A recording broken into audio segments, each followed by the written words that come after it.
नमस्कार विद्यार्थियों। पूस की रात कहानी की समीक्षा भाग 2 में आपका स्वागत है।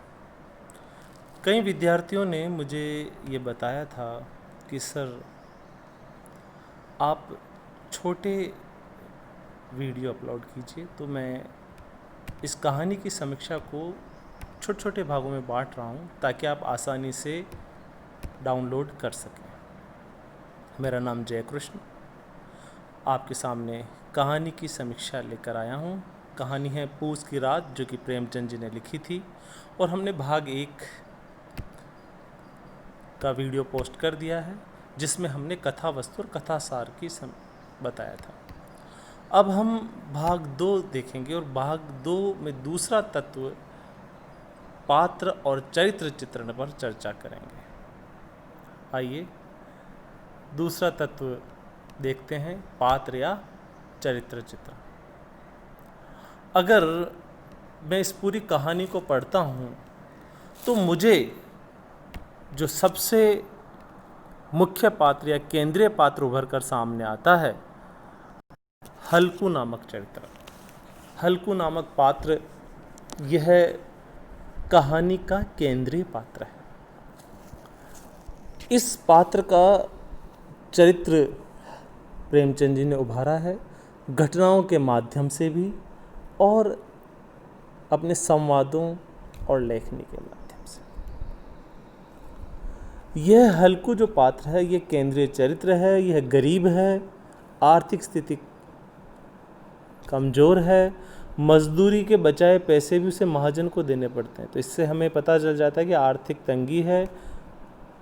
इस आर्थिक तंगी तथा जमींदारों के शोषण ने हल्कू को खेती के प्रति उदासीन बना दिया गया है।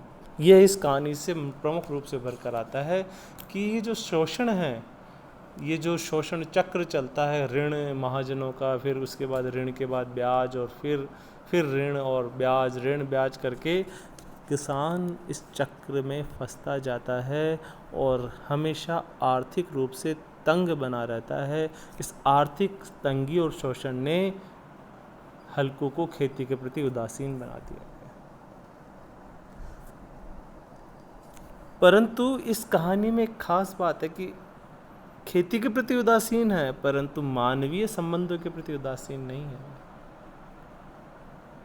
जबरा के प्रति तो वह मानवीय संवेदनाओं से भरपूर व्यवहार करता है। प्रेमचंद जी ने उसको उभारा भी है और बहुत ही अच्छा भाग बन पड़ा है। आप कहानी पढ़ेंगे तो आप समझेंगे कि हल्कू और जबरा के प्रति जो प्रेमचंद जी ने लेखनी चलाई है, वह बहुत ही मार्मिक अभिव्यक्ति देती है। हल्कू जमींदारी शोषण चक्र से मुक्त होने की आकांक्षा रखने वाला व्यक्ति है, परंतु मजबूर है। इस मजबूर आदमी के रूप में वह कहानी के रूप में प्रस्तुत होता है। हाँ, इस संघर्ष का विरोध की भावना जरूर उसके मन में है, इसलिए ये एक संघर्ष का प्रतीक या संघर्ष के प्रतीक जैसा बन जाता है। एक वर्गीय पात्र बन जाता है जो कि हमेशा संघर्ष की इच्छा है पर संघर्ष नहीं कर पाता, मजबूरियां। आइए अब हम दूसरे पात्र जो कि हल्कू की पत्नी के रूप में आया है, उनका नाम मुन्नी भी दिया गया है। तो हल्कू की पत्नी मुन्नी के चरित्र पर हम थोड़ा सा विचार करें तो हल्कू की पत्नी का चरित्र इतना प्रमुख रूप से उभारा नहीं गया, उसमें और विकास की संभावनाएं थी, परंतु उसमें उसके 2 रूप सामने आते हैं। पहले भाग में जब महाजन कर्ज के पैसे मांगने आता है और वह हल्कू अपनी पत्नी से मजदूरी के बचाए पैसे मांगता है, तो वह उसका विरोध करती है और वह कहती है कि ये कंबल के लिए है और ये बहुत ज़रूरी है, इससे उसकी दूरदर्शिता, दृढ़ता, स्वामी भक्ति, दूरदर्शिता और दृढ़ संकल्प प्रदर्शित होता है। वहीं जब अंतिम भाग में जब खेत को नील गायें चर चुकी होती है और वह आकर हल्कू को जगाती है और तब उसके व्यक्तित्व में चिंता की रेखाएं दिखा देती है कि अब तुम्हें हम माल गुजारी भी मजदूरी कर कर देनी पड़ेगी। तो यहाँ पर प्रेमचंद जी ने इस व्यक्तित्व को गतिशील बनाया है, पहले में दृढ़ संकल्पी तो दूसरे में चिंतातुर, अर्थात सभी व्यक्तित्व के सभी अंग उन्होंने प्रदर्शित किए। इस पात्र में चरित्र चित्रण की और विकास की अधिक संभावनाएं हैं।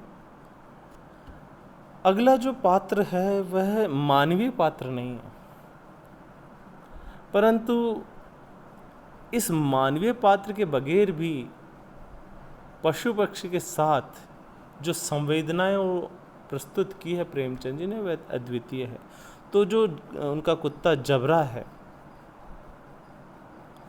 यह स्वामी भक्ति, प्रेम, आपसी संवाद और संवाद, भोंक कर संवाद और सुख दुख का साथी हल्कू का इस रूप में प्रस्तुत हुआ है।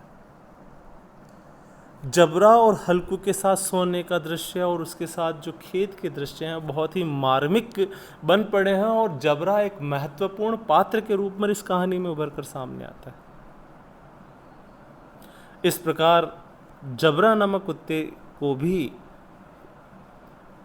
इस कहानी में विकास मिला है, स्थान मिला है और उसका चरित्र महत्वपूर्ण बन गया है।